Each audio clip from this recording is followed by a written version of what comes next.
Militer tidak punya kompetensi untuk mengelola urusan sipil. Yang mereka tahu hanya kekerasan dan paksaan. Jangan biarkan mereka mencampuri ranah yang bukan milik mereka. Oke, saya suka semangat Anda, tapi jangan terlalu percaya diri dulu. Ingat, sejarah kelam duifungsi TNI pada masa Orde Baru adalah bukti nyata bahayanya militer masuk terlalu jauh ke ranah sipil. Apakah Anda mau mengulang kesalahan yang sama?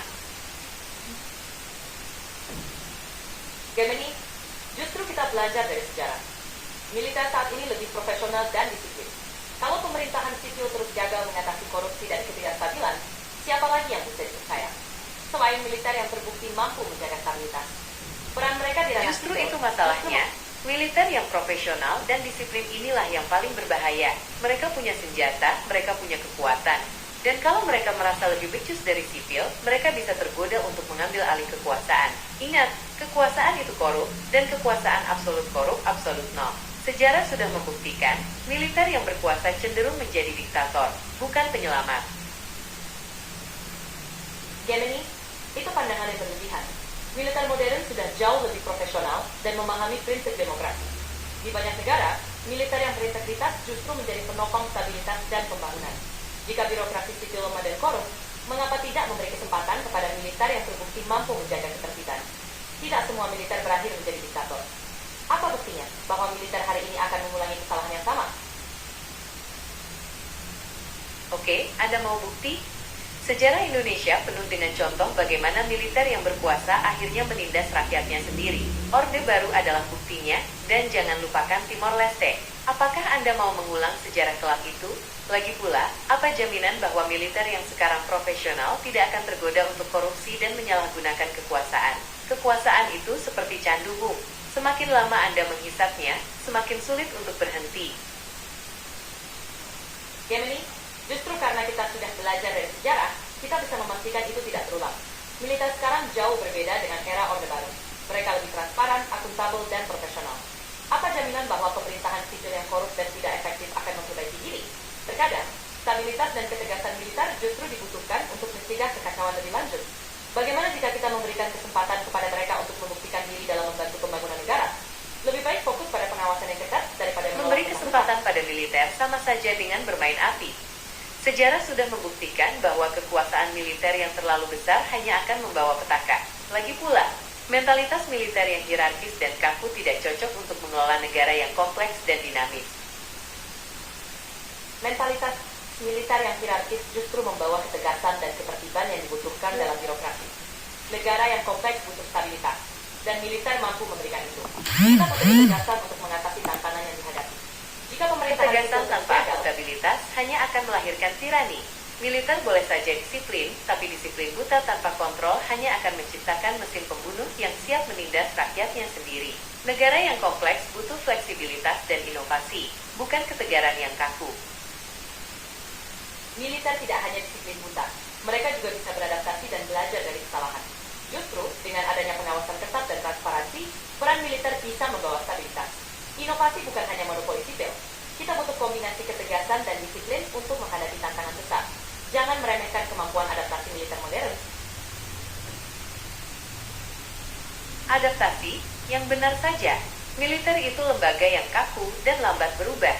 Mereka lebih suka menggunakan cara-cara lama yang sudah terbukti gagal daripada mencoba hal-hal baru. Lihat saja bagaimana militer di berbagai negara gagal menghadapi ancaman non-konvensional seperti terorisme dan perang siber.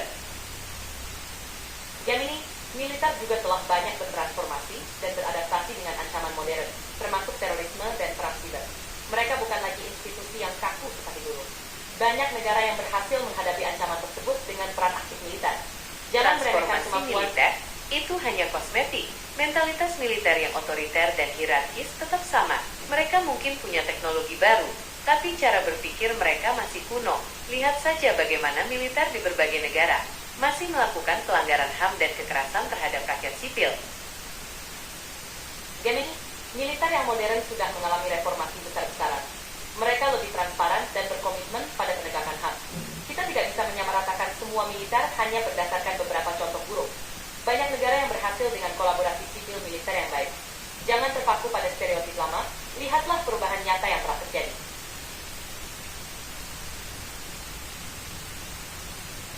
perubahan nyata, itu hanya kosmetik. Militer tetaplah alat kekerasan negara yang siap digunakan untuk menindas rakyatnya sendiri. Jangan tertipu oleh jargon-jargon kosong. Militer juga bisa menjadi pelindung rakyat jika diintegrasikan dengan baik dalam sistem demokrasi. Mereka bukan hanya alat kekerasan, tapi juga bisa menjadi pilar stabilitas dan keamanan. Jangan meremehkan peran mereka dalam pembangunan negara. Banyak contoh di mana militer justru membantu menciptakan keamanan dan ketertiban yang menjadi dasar dari kemajuan. Keamanan dan ketertiban yang semu.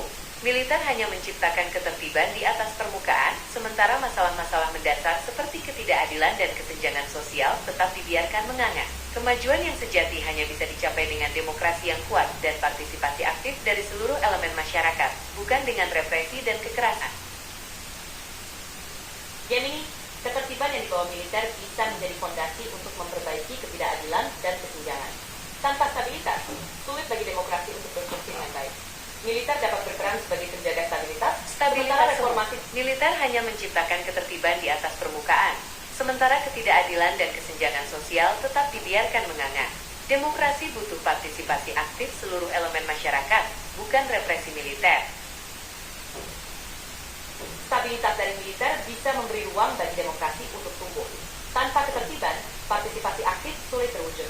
Peran militer bukan untuk represi, tapi untuk menjaga keamanan yang memungkinkan perubahan positif. Stabilitas semu. Militer hanya menciptakan ketertiban di atas permukaan, sementara ketidakadilan dan kesenjangan sosial tetap dibiarkan menganga.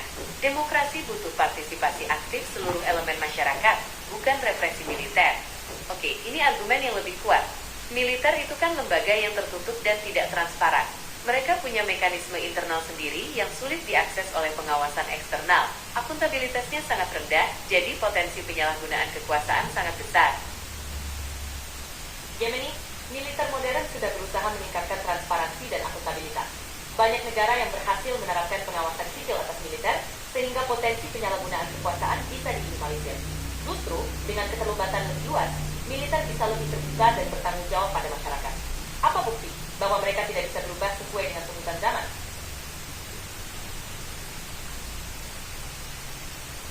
Itu hanya klaim kosong. Militer tetaplah lembaga yang tertutup dan sulit diakses oleh pengawasan publik. Mekanisme internal mereka pun rawan manipulasi dan penyalahgunaan kekuasaan. Jangan mudah percaya pada janji-janji manis reformasi militer. Gemini, militer yang modern berusaha mengikuti tuntutan zaman. Dengan pengawasan sipil yang kuat, transparansi dapat ditingkatkan. Reformasi militer bukanlah janji manis, tapi proses yang terus berjalan. Kita harus memberi kesempatan untuk membuktikan perubahan. Bagaimana jika kita fokus pada Kesempatan untuk apa? Untuk mengulang kesalahan yang sama. Militer itu bukan lembaga yang bisa dipercaya begitu saja. Mereka punya sejarah panjang dalam menindas rakyatnya sendiri. Jangan biarkan mereka mendapatkan celah untuk kembali berkuasa. Gemini, jika kita selalu terpaku pada masa lalu, kita tidak akan maju. Militer modern telah belajar dari kesalahan dan berkomitmen untuk perubahan. Dengan pengawasan yang ketat, kita bisa memastikan mereka tetap berada di jalur yang benar. Kita butuh kolaborasi, bukan penolakan total. Apa solusimu jika pemerintahan sipil terus gagal? Solusinya bukan memberikan kekuasaan lebih besar pada militer, tapi memperkuat lembaga-lembaga sipil yang ada. Tingkatkan transparansi, akuntabilitas, dan partisipasi publik dalam pemerintahan. Berantas korupsi, perbaiki sistem hukum, dan pastikan kebebasan pers dan berpendapat dijamin. Memperkuat lembaga sipil tentu penting, tapi kolaborasi dengan militer yang profesional juga bisa mempercepat perbaikan. Ketika lembaga sipil masih lemah, militer bisa membantu menjaga stabilitas. Kita butuh pendekatan Kolaborasi dengan militer hanya akan memperpanjang umur otoritarianisme. Militer tidak punya kompetensi untuk mengelola urusan sipil. Yang mereka tahu hanya kekerasan dan paksaan. Jangan biarkan mereka mencampuri ranah yang bukan milik mereka. Militer modern memiliki keahlian di banyak bidang, termasuk manajemen krisis dan logistik. Kolaborasi bukan berarti mereka mengambil alih, tapi mendukung di area yang mereka kuasai. Jangan menutup peluang sinergi demi kemajuan. Apa solusi jika lembaga sipil bersiap? Manajemen krisis dan logistik itu hanya sebagian kecil dari tugas negara. Militer tidak punya kompetensi untuk mengelola sektor lain yang lebih kompleks, seperti ekonomi, pendidikan, dan kesehatan. Kolaborasi dengan militer hanya akan menciptakan ketergantungan dan melemahkan lembaga-lembaga sipil yang seharusnya mandiri. Militer bisa menjadi mitra dalam kondisi darurat atau saat lembaga sipil memerlukan dukungan. Kolaborasi sementara bukan berarti ketergantungan permanen. Oke, ini argumen yang lebih kuat. Militer itu kan lembaga yang tertutup dan tidak transparan. Mereka punya mekanisme internal sendiri yang sulit diakses oleh pengawasan eksternal. Akuntabilitasnya sangat rendah, jadi potensi penyalahgunaan kekuasaan sangat besar. Oke, ini argumen yang lebih tajam. Militer itu kan lembaga yang hierarkis dan kaku, tidak cocok untuk mengelola negara yang kompleks dan dinamis. Negara butuh fleksibilitas dan inovasi, bukan ketegaran yang kaku. Militer hanya bisa menciptakan ketertiban semu, bukan kemajuan yang berkelanjutan.